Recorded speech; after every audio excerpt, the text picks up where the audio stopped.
Oke,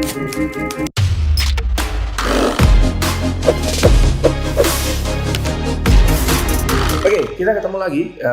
Kita akan bahas faktor berikutnya, ada 5 faktor berikutnya. Kalau kita mau mengaudit bisnis kita ini bagus nggak sih, sehat nggak sih? Oke, yang keenam, yang harus dicek adalah cash flow. Bagaimana cash flow-nya? Ya, kalau saya sih menyarankan cash flow-nya ini masuknya banyak, keluarnya dikit. Ya, sehingga itu kayak kita punya banyak cash di situ yang bisa kita putar dulu. Ya, jangan kebalikan, masuknya dikit, keluarnya banyak. Ya, itu nggak bagus cash flow-nya. Ya, kalau teman-teman bisa membuat cash flow-nya bagus, ya bahkan di bisnis startup yang saya ikut besarkan gitu ya, kiriminaja.com, kita mainannya cash flow gitu, floating cash flow-nya gimana sih? Bayaran ke sana ke supplier berapa lama, saya bisa dapat cash-nya kapan, berapa cepat kan gitu kan. Itu mainan cash flow. Jadi dicek cash flow-nya kira-kira bagus nggak?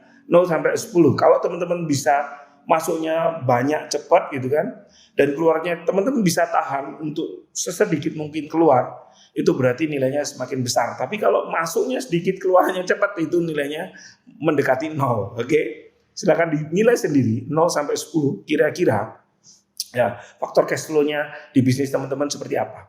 Oke? Kemudian faktor yang ketujuh nih, profit margin. Ya, oke. Ini penting nih karena bisnis nih kita. Ya, kalau teman-teman lembaga sosial mungkin beda lagi ya, tapi ini kan kita bisnis. Ya, profit marginnya gimana nih? Ya, bagus nggak untuk keberlangsungan perusahaan ke depannya? Pandemi ini membuktikan seberapa pentingnya profit margin kita. Kalau kita tipis banget, waduh, ya saya sudah melihat ada restoran-restoran besar yang dia memang profit marginnya tipis, ya dia mati-matian di situ. Berat sekali ketika karyawannya mulai banyak, tambah berat lagi. Nah, dicek lagi profit marginnya seperti apa. Ya, EBITDA-nya tadi, EBITDA-nya seberapa tebal gitu ya.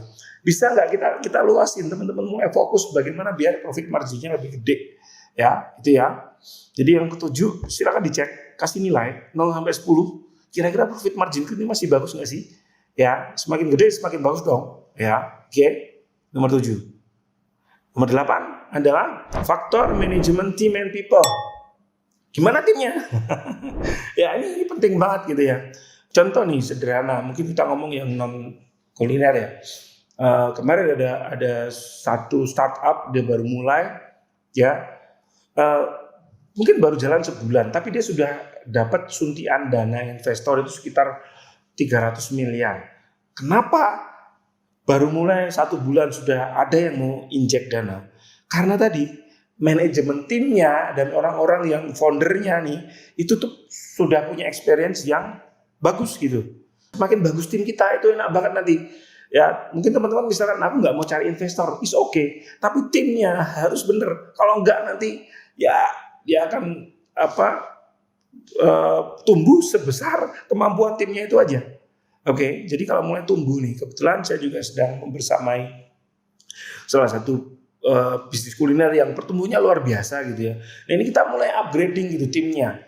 Ya, misal nih biasanya kemarin dia gajinya karyawan di manajemen terutama masih di bawah 10 juta. Coba deh naik di atas 10, di atas 20, cari orang-orang itu. Ya, karena mereka tentunya yang punya pengalaman ya, bukan yang asal orang masuk terus gajinya tak gaji nih 20 juta misal. Enggak, tapi maksudnya yang berpengalaman. Artinya mereka sudah pernah di bidang yang mungkin lebih besar dari kita. Ya, sehingga mereka akan membantu kita membawa sampai ke tempat yang ingin kita tuju nih. Oke. Nah, silakan dinilai nih kira-kira timnya teman-teman itu seperti apa? 0 sampai 10. 0 itu ya kacau parah, 10 udah keren banget deh. Bisa membantu mencapai tujuan. Oke, itu nomor 8. Faktor nomor 9 adalah legal and financial admin. Ya penting nih, ya kalau kita mau tambah gede, scale up gitu ya, teman-teman pengen bisnisnya tumbuh, nomor 1 yang harus bisa dipegang adalah CFO-nya.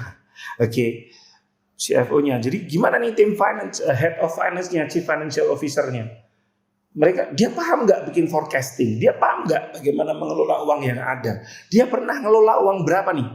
Ibaratnya gini, teman-teman pengen tumbuh, saya biasanya omset sebulan 100 juta, mulai naik ke sebulan 10 miliar, itu sudah beda cara tanganinya gitu. Sekarang kita nggak bisa gitu. Nah, bagaimana nih legalnya juga? Bagaimana PT sudah PT belum atau masih bentuknya apa? Perseorangan, hati-hati kalau perseorangan kesangkut juga nanti ke depannya ya.